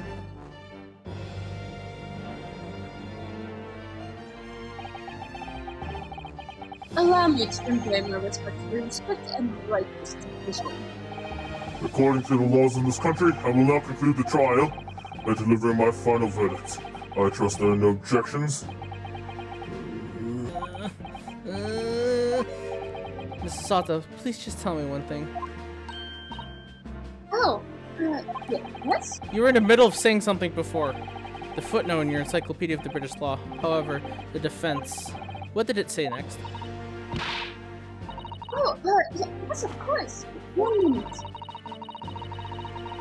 When all members of the jury have concluded that the defendant is guilty, court proceedings are suspended and the presiding judge will deliver the last verdict and sentence.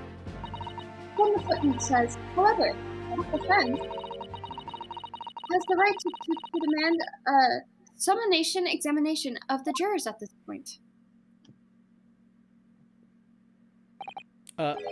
Summonation? Examination? Objection!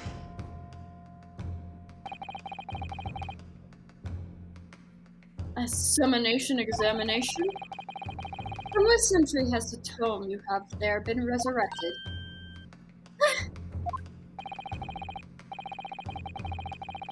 Judging from the binding, I would say that book is at least 50 years old. Any modern text on British law wouldn't even give such an antiquity. Blah blah blah blah.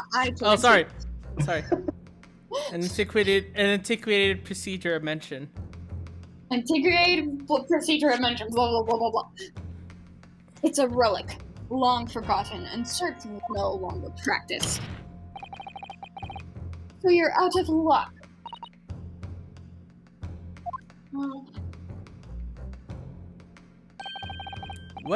What even is it, Mrs. Sato? This so-called summonation examination. Oh, one moment, and I'll read about it. Maybe if you don't put away the book while chatting, maybe he would be faster? You would demand the right to a procedure before you even understand what it entails. Typical Nippons. Alright, Mr. Naruhodo. I think I understand. It seems that under this procedure, we will be able to appeal to the members of the jury. To do what, exactly? Appeal to them to change their meaning and reverse their decisions. And here it says that if successful, the proceedings of the trial must be resumed. Make them reverse their decisions. Yes, in times gone by, barristers would use a summon examination in attempt to influence the jury's decision. But that procedure became something of a formality with no practical benefits, really. So, it rather fell out of use. I wonder why.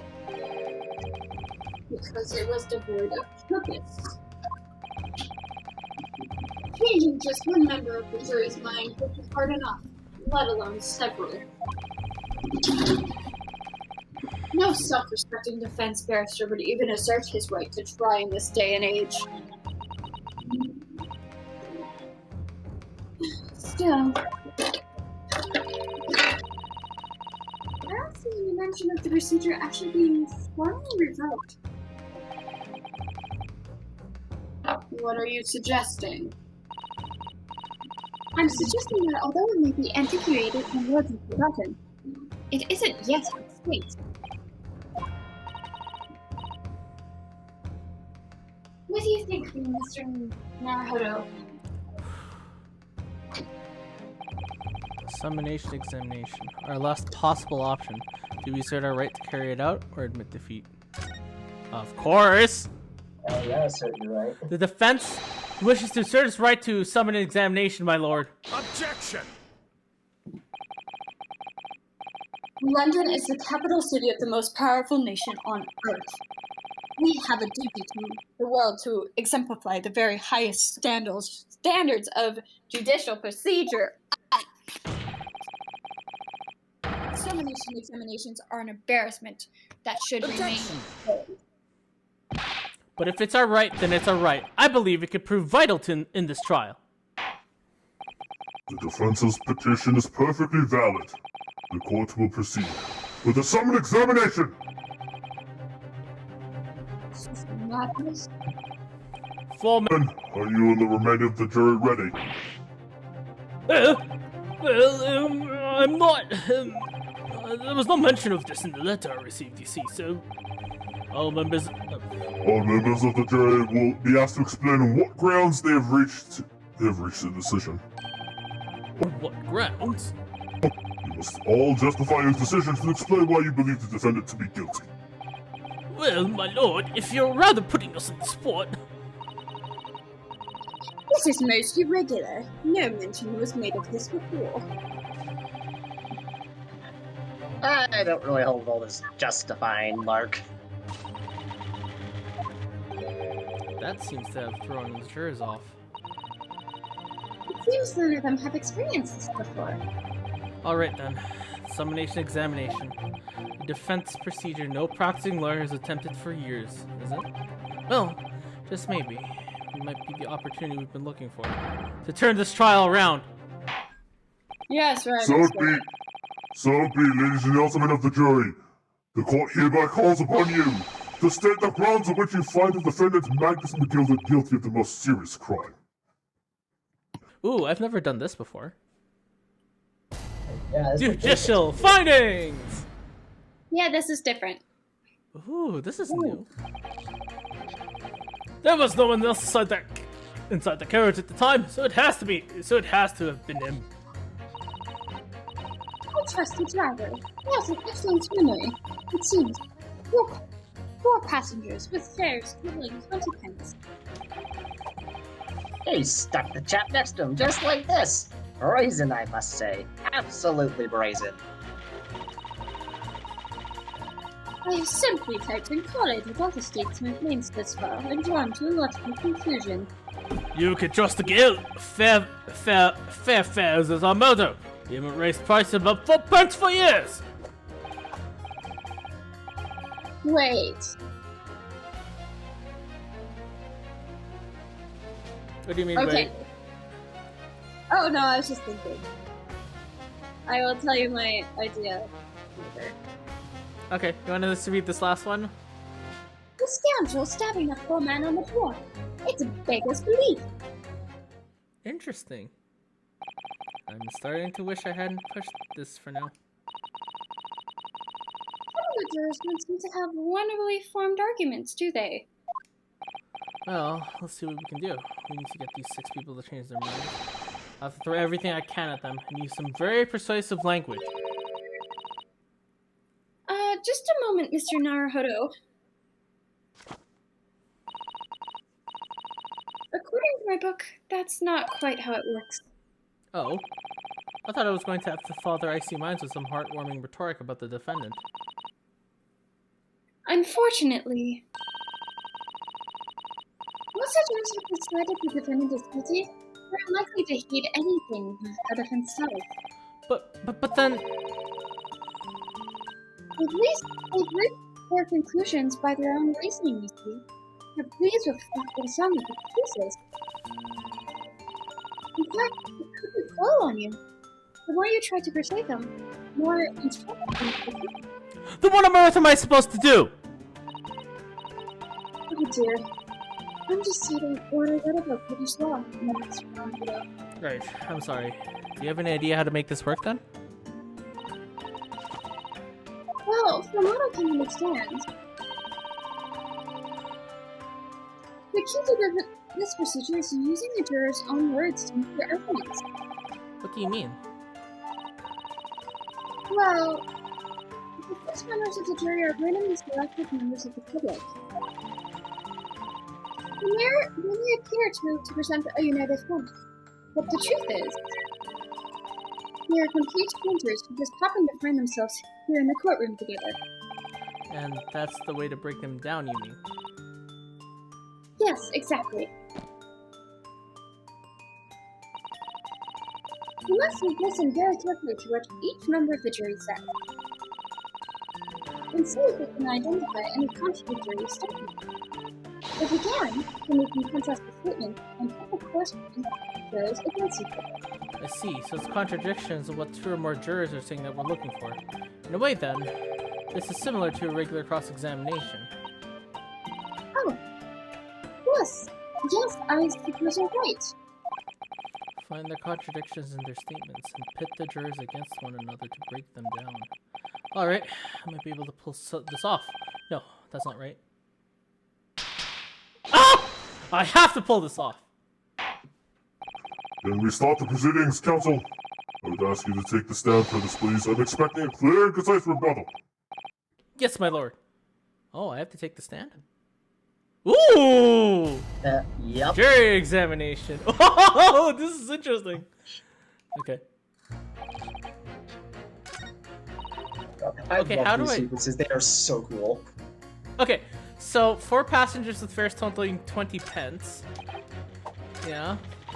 Yeah. Also, once again, just gonna We be haven't nice. raised Step place prices for above this. 4. Okay. What's your theory right now? Question. Cameron, you did mention something up earlier. It says that it totaled 20 pence total. They haven't raised the prices. Yeah, above that's for 4 years. pence for years. Yeah, that's what I'm thinking too. Or- You're thinking back to this guy, to the first this lady. Yes. Yeah, for. Okay, so how does this work? Do I just press Y? Yes, you select pit on one statement, and then it asks you to select the other one that you want to contradict. Oh, that's cool! Holy shit! This is so cool! Holy shit! Holy shit! Why is this not an Ace Attorney in main game? Holy crap! I trust the driver. Yeah, 4 passengers totaling 20 pence. That doesn't add up. The math doesn't add up. Right? This makes sense. Now, Yeah, because there's 4 passengers for 4 pence each. That's 16 pence. That's not 20. That means there's possibly a 5th passenger in there. I'm pretty sure this might be it, right? I mean, the math doesn't work out. Call them out on it. Objection! The 2 statements clearly contradict each other. It's you. Explain yourself, counsel. Me? Oh dear, what have I said? I swear on the Silver Blaze's main and name, I haven't the first idea what you're talking about. According to the ground group testimony you've heard so far. Oh my god, there's walking animations! Holy shit! There were 4 passengers on the omnibus the night in question. And according to the coachman, Mr. Beppo, he took 20 pence in fares. quite right. I have those precise details typed in neatly here in front of me. And juror number 5 also told us the following. The fare for the omnibus is always 4 pence. That is a fair and convenient single price, just the way London's carriages should be operated. But that doesn't add up at all. In fact, it leaves a glaring discrepancy in the facts. Why, man, why? 4 passengers paying 4 pence each. If you do the multiplication...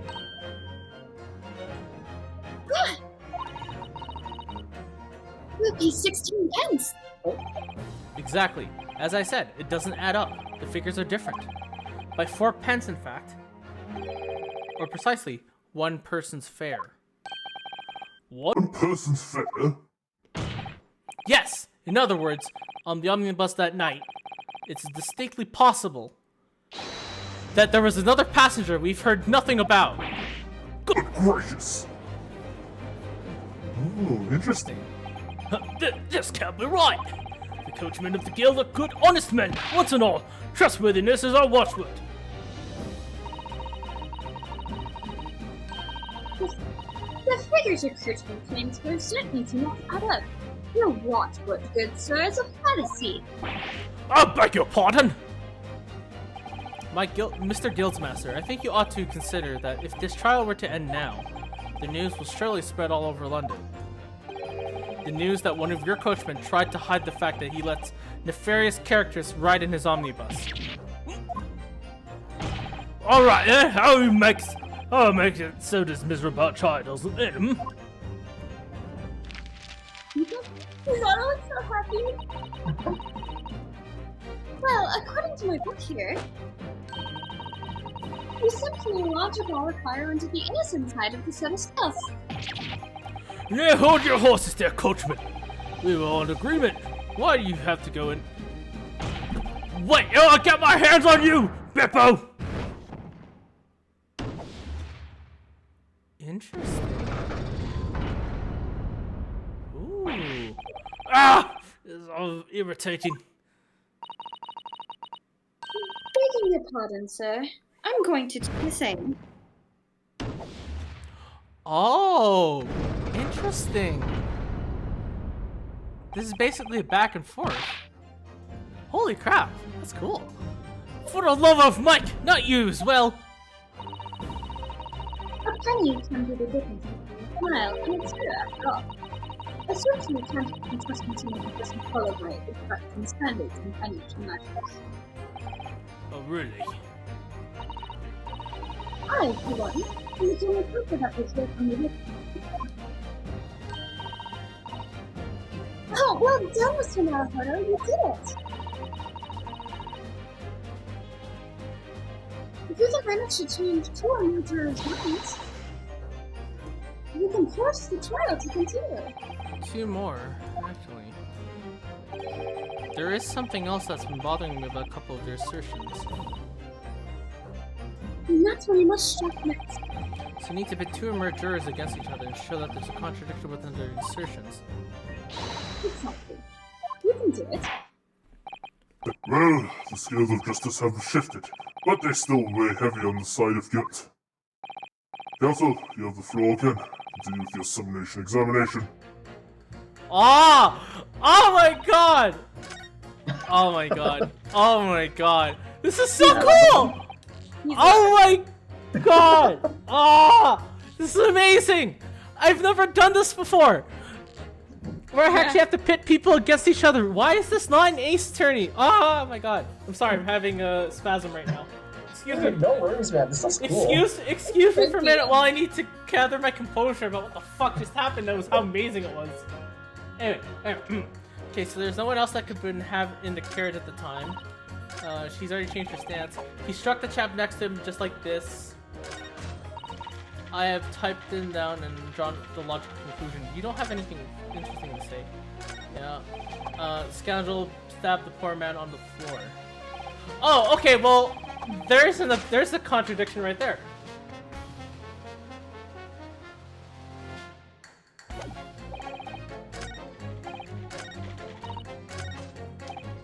He stabbed him like that, so those 2 statements contradict. So basically, the entire summonation examination is basically trying to find stuff that finding contradictions in their accusations. Yeah. Yeah. Wow, that's impressive. Anyway, I'm pretty sure this is what I'm going for, because he stabbed him on the floor, but he stabbed him like that, so that doesn't... If he's on the floor, that doesn't make sense. Objection! The 2 statements are completely contradictory. What? Explain yourself, counsel. Post haste. Oh, dearie me. I was only knitting a jumper for my other half. What is all this claptrap? What does contradictory even mean, I ask you? We've heard from more than one witness that they all allegedly saw the actual moment when the defendant stabbed the victim. Now, out of curiosity, juror number 3. What? Can't see I'm busy here.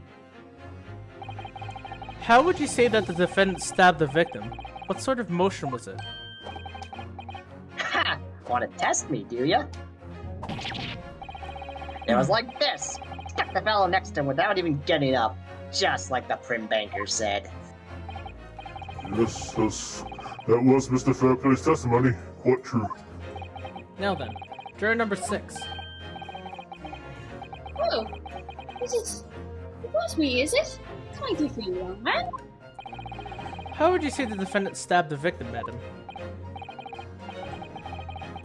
Well, yeah, as far as I understand it. It was like this. He stabbed the poor man after he collapsed on the floor. The coachman said so. Now don't move! Take a look at these 2 jurors. He stuck the fellow next to him without even getting up. And he stabbed the poor man after he collapsed on the floor. Well, I never. The stabbing turned totally different directions. What? Bless my stitches. What a medal. what this tells us is that there's a strong possibility one of the witnesses isn't telling the truth. Oh. Why? Why the dickens would they lie?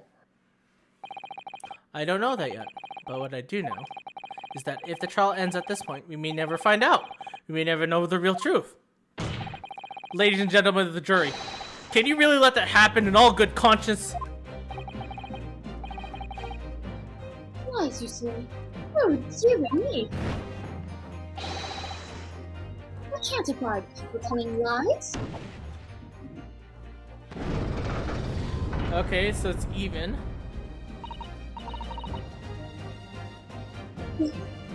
It's true. Oh, believe it!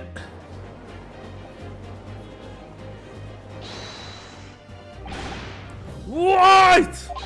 Now hear this, my fellow jurors. I warn you. You can't listen to this man. Look at him in his black suit. He's clearly some devious Eastern sorcerer using magic on us. If I could use magic, do you really think I would be putting up myself through all of this? Answer me this, Doc Lit Jinx. Huh? Me? What exactly is the problem? What if the two witnesses have slightly different recollection of events? What of it? Let's say that the Shylock did stab the victim as he sat next to him on the omnibus, and this young dandy saw him do it. And now let's say the victim collapsed on the floor, and then the Shylock stabbed him again. And this old lady saw him do it. Well, what's to say it didn't happen like that, I'm pretty sure it was one stab wound. Yeah, it was one stab wound. Fuck you. How are you calling a dandy, sir? Oh, I should take this knife to you. Who are you calling? Oh, why I should take this needle to you. Ugh, they're ready to kill each other now. But could the foreman of jury be right? Did the two witnesses see two different moments of the same crime? No, it's out of the question.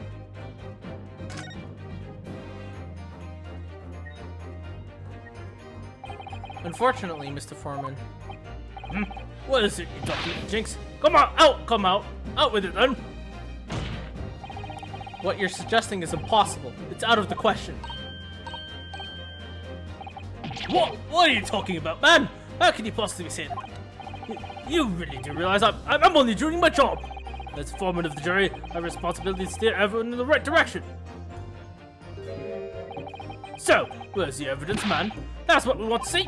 I say the two witnesses saw two different moments of the same crime. If you say that's out of the question, show me some proof. It looks like the only way I'm going to convince him is to present him with some evidence, something he can't dismiss. Some irrefutable hard evidence. As you wish. Walk. I'll give you the proof. It's out of the question, as can be proven by the autopsy report, because he only got stabbed once. Simple. Take that! This is the victim's autopsy report. According to what's written here, Mr. Mason was stabbed in the abdomen. Only once. Eh? Only once? It's quite simple. The victim was stabbed precisely one time. Which means the witnesses can't possibly have seen it happen two different times.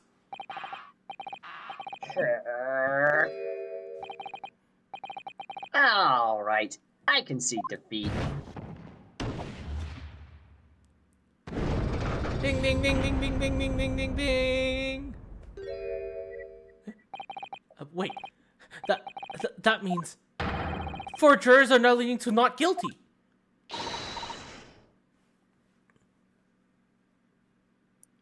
We've done it, Mr. Naruhodo.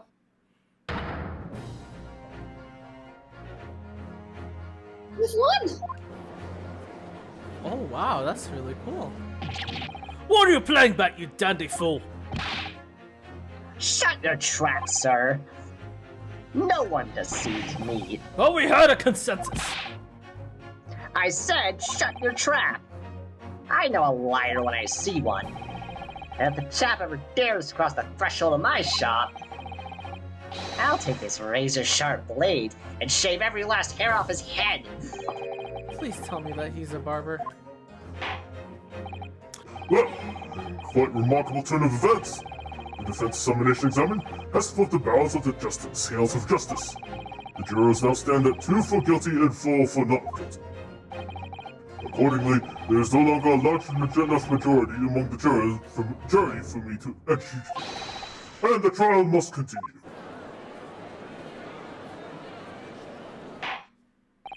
I hereby ask the defense, prosecution, and witnesses to return to their places, and I call upon all of you to continue to pursue the truth. Oh my god, that is cool. So, Lord Van Zix continues to substantiate the case for the prosecution, if you please.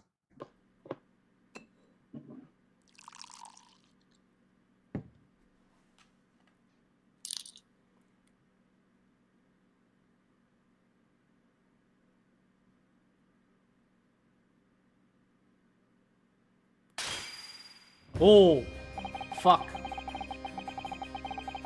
Having excavated the rich aroma of the common contents of this hallowed chalice. His may seem crass and fresh and blessed. Pray for the courtesy. Lord Van Zix! Is it cold in here, or is it just me? As your antiquity tome no doubt says, the prosecution may not speak during assimilation examination. So I honor the death of Simon and listen to the charade.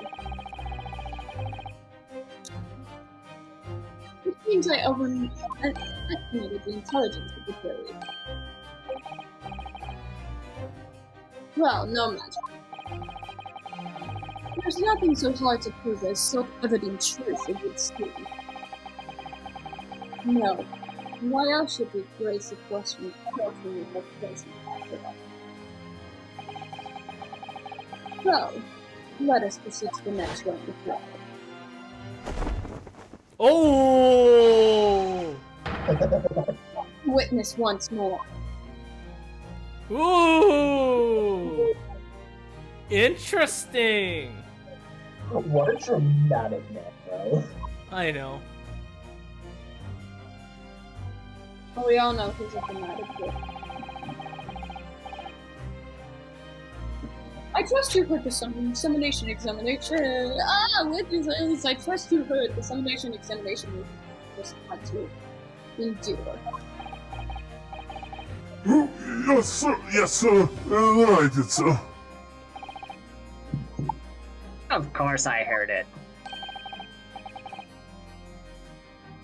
Oh yes, sir. I heard it. Sir, on the other end, the coachman, I believe it's Beppo. Yes, sir, my lord, sir. If that transpires that in your previous testimony, you were attempting to veil the presence of a 5th passenger in your omnibus, you will be found guilty of perjury. We advise to bear that in mind, sir. Oh, mio Dio. Now then, witnesses, I hereby call on you to testify before the court again. You will explain the various misgivings brought upon to your attention about the defense's summation examination. And unfortunately, I'm going to stop it here. As much as I'd like to continue, I'm going to stop it here for tonight. Rip. Fair enough. So, yeah, that's the end of that. We just started, but yeah, there is a whole lot of other shit going on with this. So, you'll have to join us next time for that. Yee! So yeah, that's it. Bye. Bye.